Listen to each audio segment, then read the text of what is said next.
करीब 13 अरब साल पहले हमारी पृथ्वी बनी, लेकिन उसके कुछ लाख साल पहले इंसानों का इस धरती पर अस्तित्व ही नहीं था।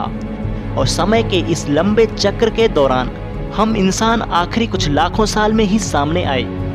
हम जितना भी इतिहास जानते हैं वह इन आखिरी कुछ लाखों साल का ही है। वो तमाम मानवों की अनेक प्रजातियों का इस धरती पर अस्तित्व व उनके द्वारा किए गए महत्वपूर्ण आविष्कार और उनका समय के साथ मौसमी बदलाव के कारण विलुप्तीकरण मानवीय इतिहास को दर्शाता है। इस ब्रह्मांड में हम नए हैं। 35 लाख साल पहले हमारे पूर्वजों ने यहाँ पर खुद के निशान छोड़े। इसके बाद हम 2 पैरों पर खड़े हुए और अनेक प्रजातियों से अलग होना शुरू हुए।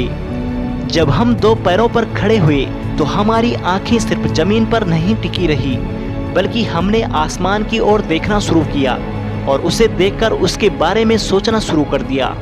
इंसान के सबसे लंबे दौर में यानी कि 40,000 साल पहले तक हम सिर्फ जंगलों में दौड़ते रहे।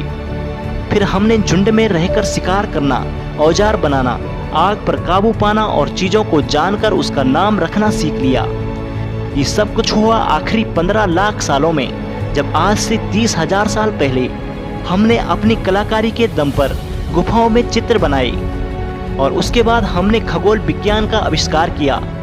असल में हम सभी के पूर्वज खगोल शास्त्री हुआ करते थे। हमारे जिंदा रहने के लिए यह जरूरी भी था ताकि हम दुनिया को जान सके।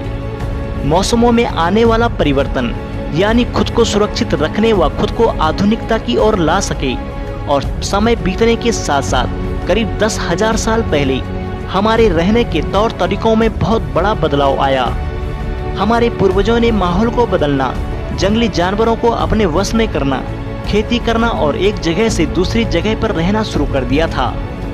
इसने सब कुछ बदल दिया। हमारे इतिहास में पहली बार हमारी जरूरतों से ज़्यादा हमारे पास सामान हुआ करता था। हमें उसका हिसाब रखना जरूरी था और करीब 6,000 साल पहले हमने लिखना भी शुरू कर दिया था। मनुष्य तथा पशुओं के शारीरिक ढांचों और कार्यों में बहुत सारी समानताएं पाई गई है। मनुष्य एक स्तनधारी एवं रीढ़ की हड्डी वाला जीव है।